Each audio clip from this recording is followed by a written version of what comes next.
It's Monday, June 8th. I'm your host, Jason Moser, and I'm joined today, of course, by my partner in crime, certified financial planner, Matt Frankel. Matt, how's everything going? Oh, just great. It's a beautiful 90-degree day here. How's it going up there? It's about the same here in Northern Virginia. Maybe not quite 90 degrees, but it's getting close. Beautiful and sunny, and yeah, it does feel like summer is here, and spring is. We never got spring. We don't get spring up here apparently anymore, which is kind of frustrating. But it's nice to at least have some good sunny weather up here, and it does feel like things are starting to open back up a little bit. Maybe not quite on the pace that you guys are witnessing down there in South Carolina, but slowly but surely, life is getting back to a little bit of what we would consider normal, I think. Yeah, I hope they accelerate that for you guys because it's been very refreshing here to be able to go out to restaurants, and I could go get a workout at a gym instead of in my basement. So Yeah. it's been a nice change. Yeah. Crazy year so far, 2020. Maybe the back half will be a little bit better to us. Well, on today's financial show, we're going to talk specifically about real estate investment trusts, REITs. More specifically, we're actually going to be talking about retail REITs, real estate investment trusts, and why investors better not be sleeping on them. Matt, you fired off a tweet over the weekend giving listeners a choice. You fired off a tweet with a poll. You gave listeners a chance to vote. And I'll read the tweet here for you. You said real estate REITs have been on fire this past week, and I'll be talking about them with TMFGM on tomorrow's Industry Focus. Which of these will be the best performer over the next 5 to 10 years? And you listed off Simon Property Group, which is ticker SPG. You mentioned Tanger Outlets, which is ticker SKT. STOR Capital, which is ticker STOR. And Seritage, or is it Seritage? Seritage Growth Properties, ticker SRG. Now, Matt, I know who I voted for, and it does seem like the majority of folks here, close to the majority, it certainly is the winning vote getter, is Simon Property Group, and we'll get into why that might be the case. But let's talk about this first and foremost. Just what prompted the tweet here, right? Real estate REITs have been on fire this past week, so talk to us a little bit about why that is the case. Well, retail REITs, you got to realize, first of all, were among the most beaten down stocks on the market. In many cases, they did even worse than hotels, cruise lines, and airlines. The reason is being a retail REIT is not that high profit margin of a business. So if you're not collecting rent, things can go south real quick. Right. And we saw as stores were forced to close, especially in discretionary retail, meaning non-essential businesses in pandemic terms. We saw widespread closures. You mentioned Simon Property Group. At one point, 100% of their malls were closed. Period. Yeah. Nothing was running. Even if there was an essential business inside the mall, it was closed. I mean, there was nothing they could do about that too. I mean, that was out of their control. Right. Well, I mean, and they weren't ordered to close down at the time they did, but they were about to be. So, right. Yeah. Simon, Tanger, their properties were essentially all closed at one point. STOR Capital, the other one I mentioned, is actually the one that most of their properties weren't closed. Only about 1/3 of their properties were closed at the peak. And Seritage, if you're not familiar, not that many of their properties are open on a normal basis because their whole business model is redevelopment. Yeah. So doesn't Seritage, isn't there a Sears connection there? Yes, they were specifically created to buy a portfolio of old Sears properties. Yeah, I mean, that's like, I don't know that I'm necessarily feeling all that great about Sears, even in retail's heyday, right? I mean, obviously now it's faced with its own set of challenges. Well, neither is Seritage. Out of all their properties, they own, I think, 220 properties right now. They only have 17 that are occupied by Sears or Kmart, and they just canceled the leases on 12 of those. So they're pretty much washing their hands of Sears and Kmart at this point. Yeah, as is the rest of the world, apparently. Well, their whole business model is that at the time when most of these Sears were built, these were the premier shopping locations. I mean, people used to get dressed up in their Sunday best to go to Sears in the 70s and 80s. So the locations are fantastic, but nobody wants to own a Sears. Sears doesn't even want to own a Sears. That's why they created Seritage. So the point is, these are top locations that are huge pieces of property that Seritage is now developing into, more modern mixed use retail assets. It's a long, slow value creation model. They're not profitable yet. And I understand why that only 7% of the poll respondents said that Seritage would have been the best performer, but you might have gotten it wrong because today alone, Seritage is up 38%. Wow. So Yeah, that's just let me just read you off this one line of statistics I have. Seritage is up 38% today, 171% over the past week, holy cow. and 330% off the March lows. That's and that's unheard of. I mean, typically with your REITs, I mean, that's, real estate investment trust, that's essentially they need to pay out most of their net income in the form of a dividend, right? I mean, that's something where, I mean, that's the crux of investing in a REIT is that you're getting a high yielding instrument. And so the capital gains side of it tends to be a bit more modest because we know that yield is there. But I mean, clearly this was not a normal time. I mean, I can certainly understand where investors felt like retail was falling off of a cliff, and certainly every stock was just killed over that period of time. But I mean, from what it sounds like, then this past week going into today, I mean, there's more optimism. I mean, we're reopening the economy here, and that people are able to kind of get back to business, I guess. Right, and you're seeing better than expected. I mean, the jobs report Friday, just to name one thing. Right. You're seeing consumer confidence was way higher than expected. You're seeing things like air travel pick up a little faster than people thought it would, hotel occupancy. And just some of these retail REITs are putting out numbers that are impressing investors. Seritage, a lot of retail REITs are reporting collecting virtually no income in April and May. Yeah. Seritage just reported they got 62% of their April rent and over half of their May rent and agreed to defer, meaning that they'll get it eventually, another 6%. Wow. So that's actually pretty. I mean, in a normal non-pandemic month, a retail REIT that only collects 60% of its expected rent is pretty bad. Oh yeah. But this is not a normal environment. And when other retail REITs are collecting, say, one of our favorites, EPR Properties, collected 15% of their April rent. When you compare it to things like that, that's actually a really impressive number. Yeah. So things like that are, and the biggest question with Seritage, why they were priced for essentially an imminent bankruptcy, was a funding question. If you remember, Berkshire Hathaway is their lender. To get access to their revolving credit line, they need to have a certain amount of non-Sears leases signed. They don't have that, so they need to get funding other ways, specifically through rental income or asset sales. And we got good news on both of those, which is why you're seeing the giant move. I just mentioned their rent is much higher than expected. They've actually sold over $40 million of assets since the end of the first quarter, which a lot of people thought that nobody would be buying retail properties at this point. Yeah. So their funding questions, I don't want to say that they're answered, but you're getting a lot more clarity, which is why you're seeing that one move so much. Okay, so let's talk about Tanger here for a minute, because that's certainly a name I'm familiar with. I mean, I think you see a lot of these outlet shopping centers. I mean, I believe Tanger is one of the names behind those. And Tanger did receive, it came in third place as far as the votes go. And I mean, this is 438 votes. I mean, this, a nice little cross section here. Some decent numbers to turn in there. But in third place was Tanger Outlets. And there was a question that came from that tweet that you sent out that I wanted to get your perspective on here. And the question comes from Steve Finch, who asks, what do you think the chances of Tanger going bankrupt? Given the rent situation for certain REITs, maybe a week ago, the answer to this question might have been a little bit different. But what would you say to that today?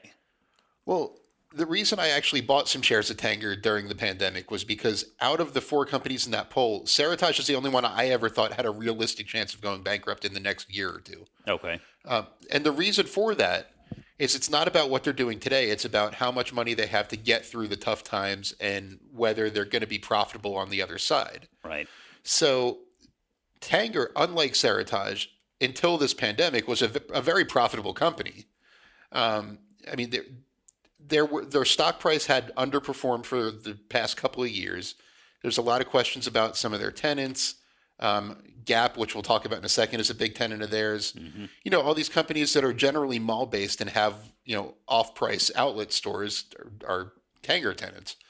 So mall retail obviously is a terrible place to be right now. I mean, I'm talking about the individual retailers. It's not a Right. space you really want to invest in. So those are a lot of the companies that Tanger rents to. For the time being, Tanger's occupancy is over 90%. The sales per square footage was actually going up until the pandemic hit. So the business hasn't been doing terrible. And I mean, it's been earning more than enough money to cover its dividend, which is pretty high. It has a lot of liquidity. I knew it drew down several $100 million of its revolving credit facility. And not to mention, as this started to unfold, Tanger made a fantastic CEO hire. The son of the company's founder, Stephen Tanger, is currently CEO. But they just hired, what's his name? Stephen, I'll say his last name wrong, I'm for sure, but Stephen Yeloff, who was Works for formerly, me. he was the CEO of Simon's outlet division, and Tanger essentially stole him away to be their next CEO. Oh, wow. And no company has done better at the outlet business than Simon. If you've ever seen an outlet property under the Premium Outlets brand, that's a Simon property. Yeah. They have about 2/3 of the entire outlet market. What do you think as far as, obviously leadership matters in regard to any company, but I mean, it does feel like with real estate investment trusts or business development companies, uh, those are areas where maybe it does feel like maybe you're making a little bit more of a jockey play, right? It does feel like to me management matters even maybe a little bit more. We want to make sure we've got management in there who can allocate capital really well. I mean, real estate's a very difficult market to fully grasp. It's not a one size fits all. Certainly, location comes into play. But do you feel like I do in that real estate investment trust, real estate investments? Those are a bit more dependent on good management. Yes, and that's actually one of the big reasons I love Tanger. Like I said, it's family run, family founded. They went public in '93. They've raised the dividend every year since 1993. I mean, how many other retail? I mean, this year excluded. That streak obviously came to an end in 2020. Oh, I was going to say that could be getting But close to that dividend would have been really aristocrat. impressive. And based on the dividend, they would be yielding something in the 20% range right now. Wow. Um, but no, I mean, good management is key. I mean, Simon is also a family run. It's run by the founders or the founders' children. So management's a big deal. That's actually one of the biggest complaints I often hear about Seritage because, well, the manager is a guy named Benjamin Shaw who's doing a fantastic job. The chairman of the board is Eddie Lampert from Sears. Ah. A lot of people don't really care to be involved in a company that he has a hand in. Yeah, I mean, I can at least understand that, having followed him, over my time at the Fool and even beforehand as a member. I mean, he's had a bit of a hit or miss sort of track record, it feels like. Yeah, well, that's putting it kindly. You know, When whenever I bring this up to fellow fools, the biggest thing is, yeah, but doesn't Eddie Lampert have a hand in the company? And I mean, he's the biggest stockholder. I could understand the trepidation there. I don't know that I necessarily see that as a plus. But I don't think that's an argument for the bull case. but the other biggest stockholder in Seritage, actually, it's worth noting, is Warren Buffett. Well, I've heard I of him mentioned too. Berkshire. I mentioned Berkshire Hathaway as their lender. So Berkshire Hathaway doesn't own the common stock. You won't find that in Berkshire's portfolio. But when you look at Seritage's SEC filings, you'll notice that the biggest individual shareholder listed is Warren E. Buffett, who owns a little over 5% of the company, I want to say. So Buffett not only feels comfortable lending Seritage money, but he puts his money into the common stock itself. So, I mean, that kind of helps offset the Eddie Lampert involvement in my mind. Yeah, I guess so. Let's talk a little bit about STOR because I think that's a really interesting one, and we did have that was second place here, STOR Capital. And there was even one of the responses to your tweet from Growth Stock Doc. He said STOR is well diversified comparatively. It has gas stations, daycares, etc., in addition to retail type properties, and is a large Berkshire holding. What about STOR Capital here? I mean, what about that has you excited about its outlook here for the future? Is it that diversified real estate portfolio? Is it that it goes well beyond just like your traditional mall and retail type establishments? Well, Store Capital is kind of like the oddball on this list, I'll say. It's a net lease REIT, And the company I would actually best compare it to is Realty Income, which I've talked about a few times on the show. Yeah. Meaning that it invests primarily in single tenant properties. Actually, the ST in STOR stands for single tenant. The name stands for single tenant operational real estate. Aha. So STOR, there's kind of a complicated answer to that question because STOR's diversification is actually kind of the reason it's underperformed Realty Income, National Retail Properties, and a lot of its other peers. Okay. Most of those are occupied by just essential businesses. Think of, say, gas stations, dollar stores, things that have been open during the pandemic. Yeah. In STOR's case, 1/3 of the portfolio is occupied by restaurants, by daycare centers, which have not been open, by movie theaters, by family entertainment centers, by gyms.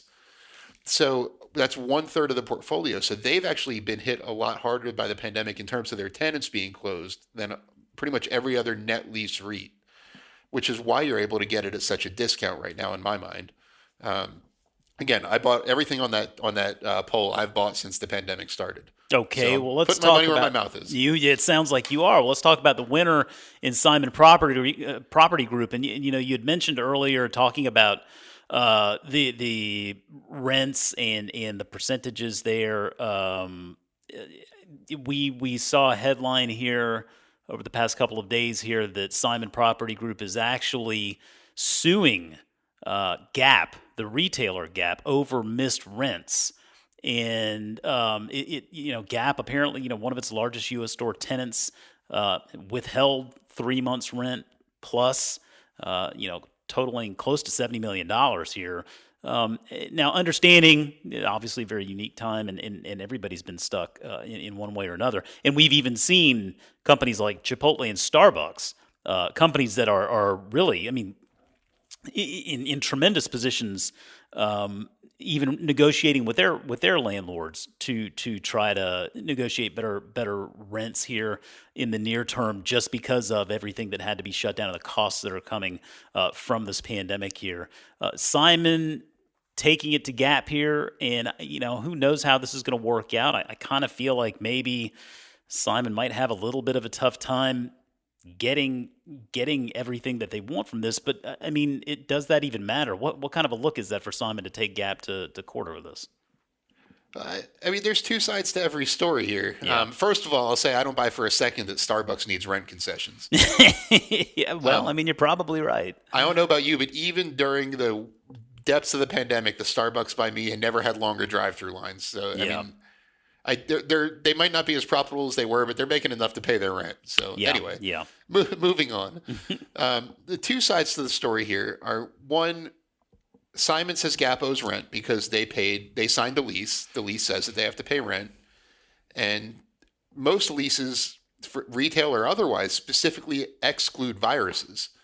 If you have to be closed because of a viral outbreak, say like your whole staff gets the flu, that's usually excluded from a reason not to pay rent. Right.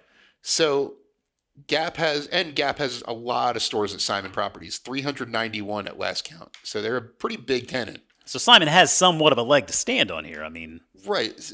And according to Simon, Gap decided to close all of their North American stores before Simon decided to shut down their mall. So they can't make the argument that if Simon's malls would have been open, that they would have still been operating, because that would have been a really solid argument. Yeah.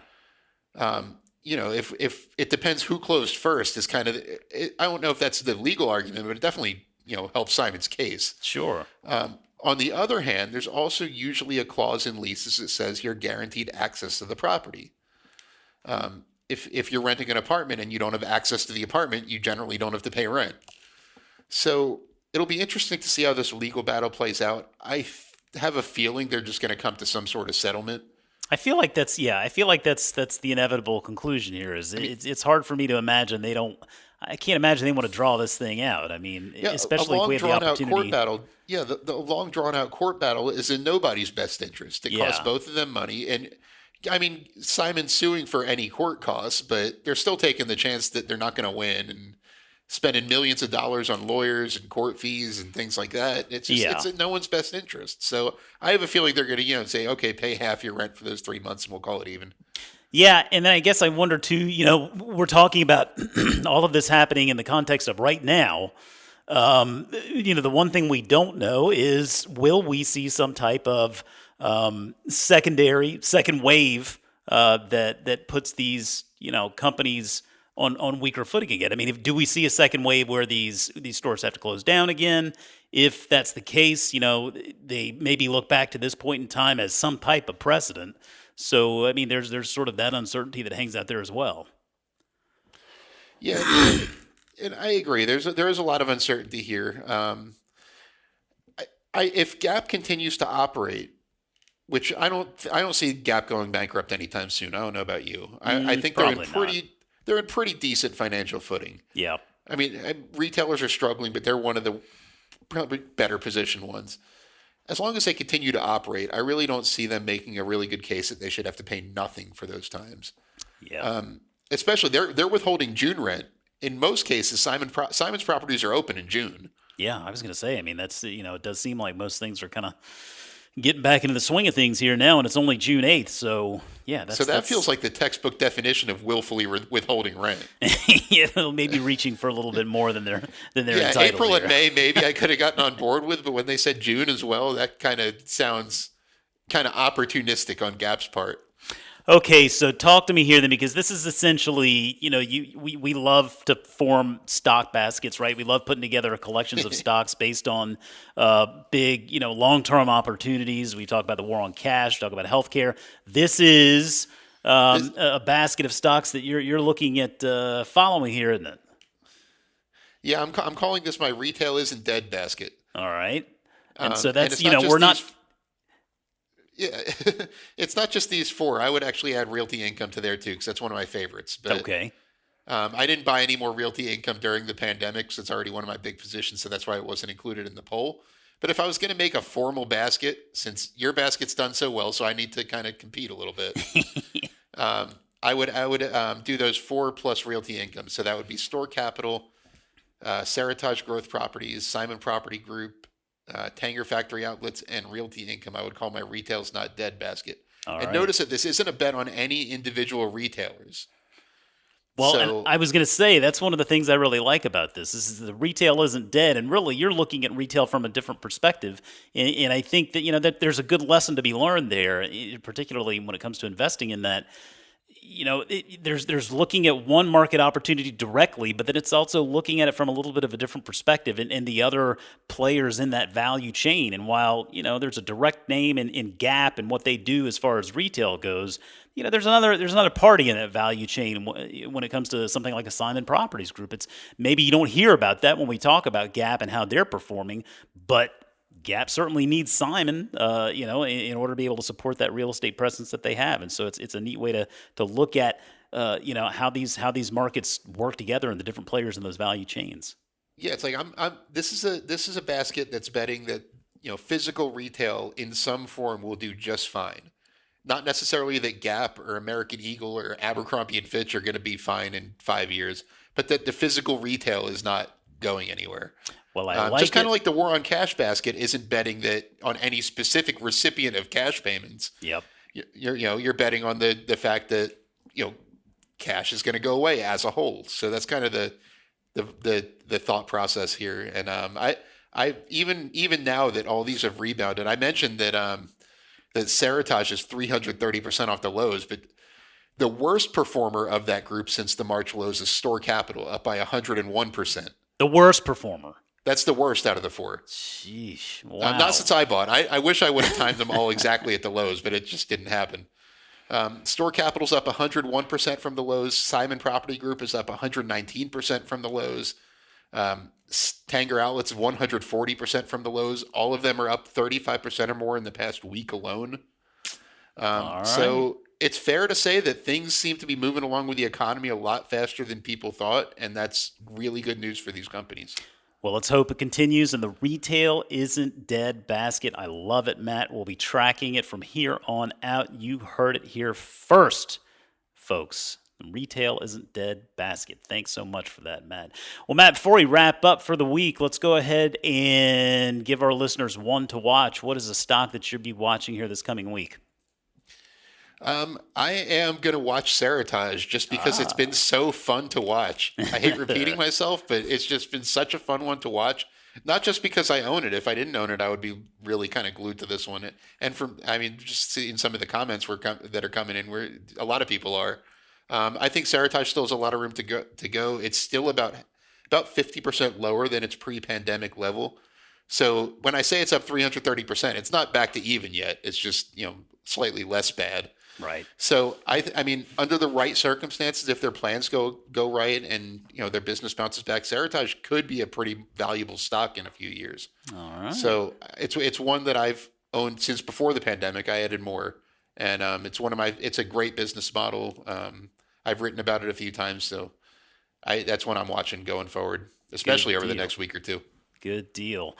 Well, I'm going a little bit of a different direction here, focusing a little bit more on the digital economy. Adobe earnings are coming out on Thursday, and this is one that I have been following for a while now. Adobe ultimately it's a digital media company, and just a really attractive business model where ultimately about 90% of revenue is tied to subscriptions.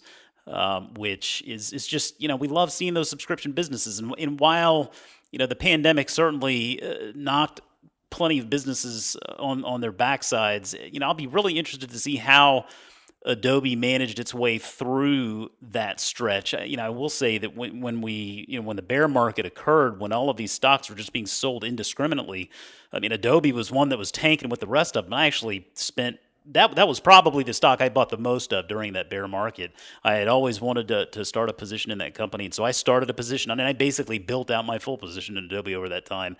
I feel like it's going to do really well in most any market, given that subscription model and the reach that they have in that digital media world. But I'll be looking forward to their earnings report on Thursday to see how they have managed their way through it and what they see the rest of the year holding. But Matt, I think that's going to do it for this week. So appreciate you jumping in here with me and talking some real estate investment trust for our listeners this week. Of course, I could talk about this stuff all day. Well, we might just take you up on that. But for now, folks, remember you can always reach us on Twitter at MF Industry Focus. Look out for the occasional poll. We're always trying to come up with some new things to vote on there and get some ideas as to what the market sentiment out there is. Or feel free to drop us an email at industryfocus@fool.com. Let us know how things are going. As always, people on the program may have interest in the stocks they talk about, and the Motley Fool may have formal recommendations for or against. So don't buy or sell stocks based solely on what you hear. Thanks as always to our man Austin Morgan for keeping it real this week. For Matt Frankel, I'm Jason Moser. Thanks for listening, and we'll see you next week.